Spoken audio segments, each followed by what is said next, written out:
Serra has done it again. Oh boy. Oh boy. Serra of the Lake.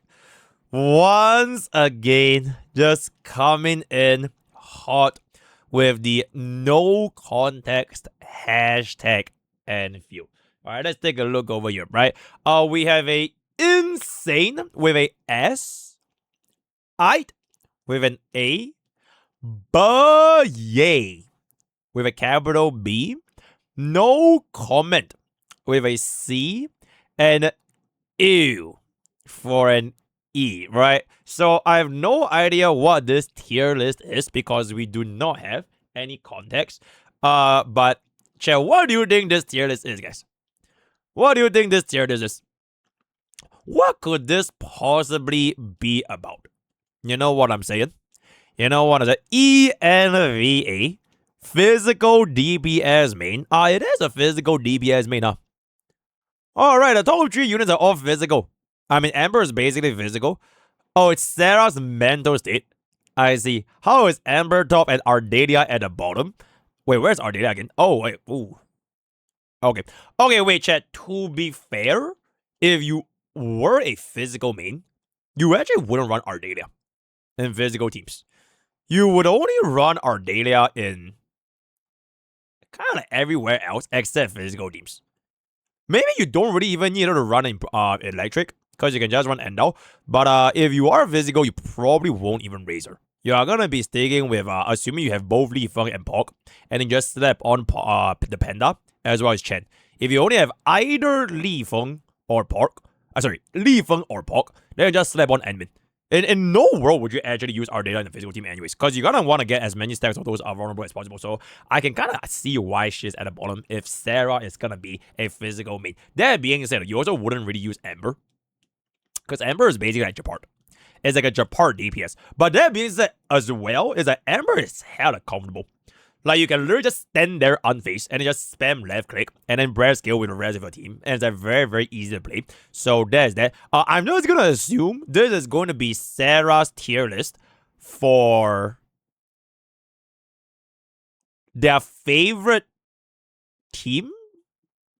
Yeah, I'm gonna say it's just gonna be their favorite team. So the first is very clearly gonna be physical, which is gonna be fine. I would genuinely say there has been a lot of memes, right? There's been a lot of memes about Leain. And people think that he's a Yanqing. And people think he's a Lingyang. And to a certain extent, he kind of even looks at him, right? He's like he's the fanboy trope, right? If you guys want to play physical team, he is literally the best sub-DPS you can ask for. So hopefully y'all didn't re-roll your Lingyang accounts because you thought that you put a Lingyang and you wanted to play physical. Because Leain is really, really, really fucking good in physical teams. Very, very even comparable to Pokke. Either one of these two, you kind of just get started. Because Chen is basically like... Okay, the way that physical team is structured, right? Is that they literally is the super rig of this game. Because the gimmick for physical is that you can stack on your stagger very, very quickly. So Chen is the game's free unit, which also just happens to be the HMC of this game. Because you do like really, really good toughness bar damage with Chen. And your DPS is gonna be basically not even just from a single unit. All units in a physical team will be dealing damage. Admin will do damage. Pokke will do damage. Right? Your Leain will do damage. Pen to a certain extent will do damage, but Pen is more so of like, you don't let him use any skill points, and then you just use him for his 20-second combo skills. So majority of your damage will be coming from the 2 DPS you're going to be using, which is going to be Leain, Pokke, Admin. 3 of them you pick 2. And then that will be your physical team. So, TLDR, hope you guys don't hate Leain, but if you don't want to play physical, that's completely fine. Because my account is a Leain, and I actually want to raise him, because I do want to use physical to have the same amount of investment compared to my late team, right? So that is pretty much going to be that. I would say, Tao, also Serra, you're completely fucking lying, by the way. You are legit completely... I have never, ever glazed last, right? And shit on Leain. I explicitly stated the reason why I don't want Leain is because I lost my fucking 50-50 to Leain back in Series 2. When I was pulling for Leviathan, I fucking lost, right? I never ever said that Leain is dog shit because I can't, bro. Bro, I legit repeatedly keep just saying, bro, don't reroll Yavon. Don't reroll Yavon. He's really, really good. It's just that I don't want Yavon because I already lost my PvP and it's just a bad PDH, right? So, bro, just legit life for fun, which is gonna be fantastic. In any case, our Endo, personally, I would put him around the same tier as Sweetly.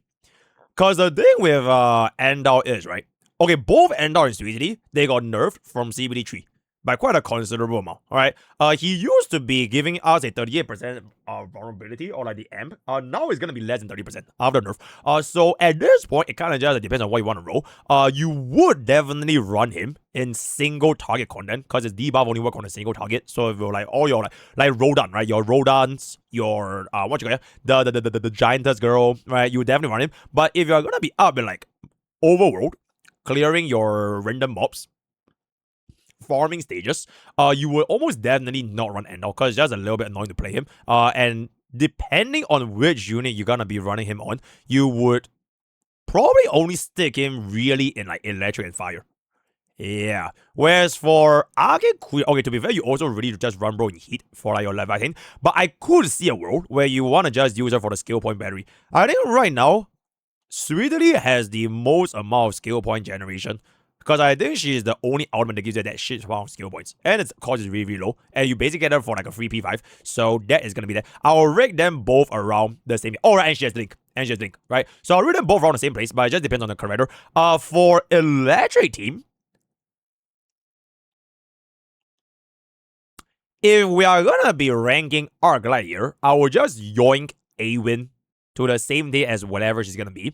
Like, whenever you run this, you run this. And whenever you run this, you're gonna run this. So it kind of comes like a package deal. Perlica is actually a little bit more universal, which I think it's kind of crazy that bro is gonna be E tier. But don't worry about it. A Levitain.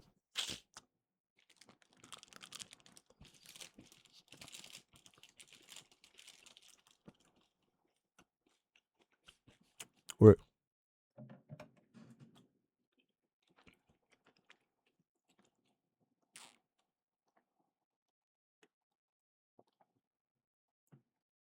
Oh yeah. Okay, Levitain. I am pretty sure I have spent one of, if not the most amount of hours on Levitain out of like every single team. From personal experience, right? From personal, you're talking to the guy that is probably gonna be winning FOP in the tournament. Looking forward to that. But in any case, Levitain has a very interesting spot in which if you use her in the early game, right? If you use her in the early game, you actually get her ultimate really, really slowly.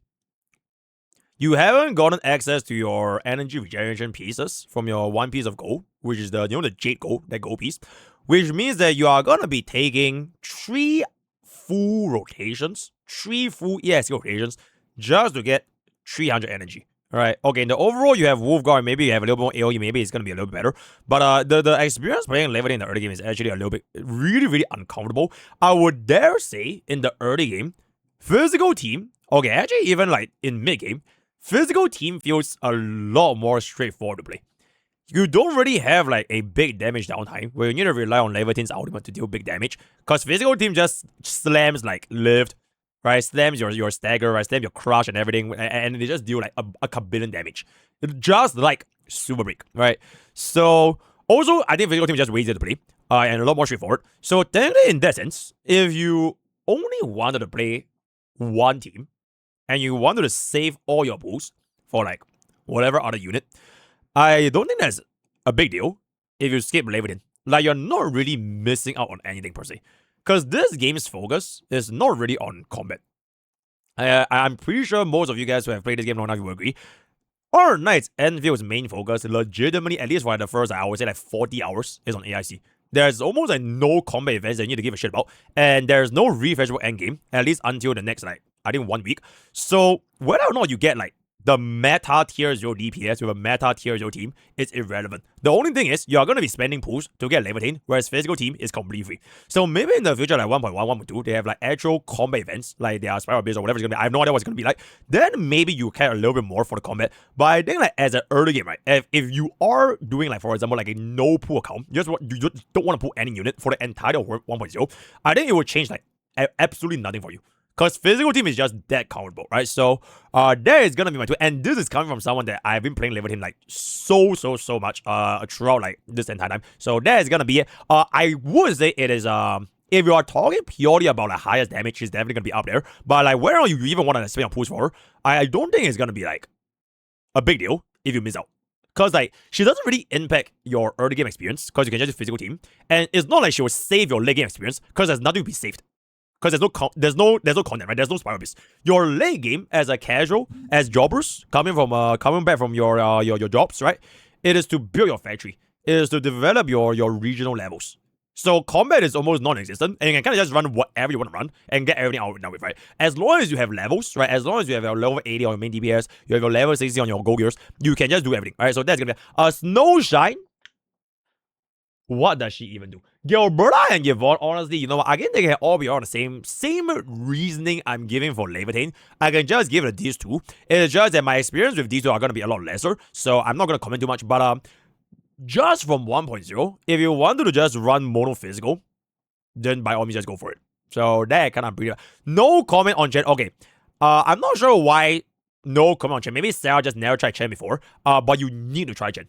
She is legit the glue for a physical team because she applies the highest amount of stagger out of any unit for her ES skill, or rather her battle skill, her combo skill, and ultimate. And she's like super easy to play. And she just run with the 4 Ps, the one that increases stagger efficiency, super nice. And you can just fit in. I think Panda is a little bit of a similar reason. Though if you don't want to run Panda because you have one of the 6 stars, or you just want to run admin, I think that's also okay. Fluorite is basically at this one just for ice because we have no nature main DPS.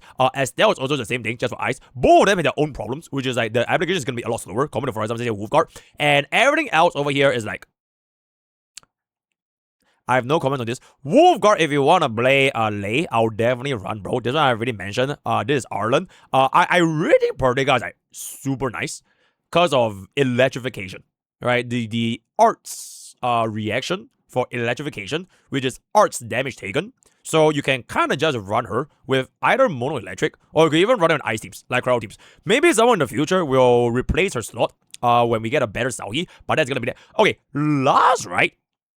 It's like she's a fine, but I would like to introduce you guys to a Pokecore video, which is this, right? This is edited by myself, by the way. I edited this video by myself. This was all me, right? Okay, the footage was from our community, but I edited this video. So you can see like the difference between the cancel, right? So this is the dash attack, which allows you to instantly start your base attack tree a lot faster. And then you dash attack right after this. So your cancel actually completes your final strike. And then you're already gonna be starting your base attack 1. Which makes you like one entire base attack faster than the last strike that don't do dodge cancels. So if you're someone that kind of just wants to like take it chill or whatever, and you don't really want your hits to miss because the last strike's attack is honestly a little bit clunky, then I wouldn't worry about it too much. Bro is homeless, and then Xiaohe, you know, I'm pretty she's basically like Wolfguard of ice, so you're gonna run her. But the thing is, for Xiaohe, you kind of want to get hit, so it's not as strong of an M for Wolfguard, right? So that is gonna be our tier list by Serra. Let me know what you guys think, and I'll see you guys on the Cliffs channel. Bye. Okay, what's the current best team for Yavon? Unless you are ridiculously fucking lucky, you won't have it. It's basically Yavon plus Xiaohe plus Gilberta, right? Plus Gilberta. And the final slot, you can kind of be a little bit more flexible. But Yavon and Gilberta works pretty well. Then just throwing the Xiaohe up in them, right? You could consider running Perdega just for the art intensity. So you can do like big Unga Bunga damage. Yeah, because all of our cryo applications are like not very good. Like Wolfguard, if you guys play Levitain, his application is really strong, right? You get an infliction from like, your battle skill. You get infliction from your combo skill. You get a whole ass combustion from the ultimate. And for the other hand, Xiaohe is like a lot slower. You could run Fluorite, but the combo skill cooldowns are really long. And then Bro is just gonna be like a little bit worse, right? So it's fine if you run them, but nothing too insane. Because previously back in CBD3, Yavon had a really solid team, which was Yavon last right. Yavon last right Gilberta Xiaohe was like the best team. In fact, it had a higher damage ceiling than Levitate. But they changed Yavon's kit to the point because previously she applies. Now she is a full consumption striker. So they don't work together as well anymore. You could still try to run them where you don't consume large rights consumption and you just run her for like that little bit more damage. But I personally just think it's not going to be too worth it, right? So they're going to be like, alright. You have cooled your last cool, my man.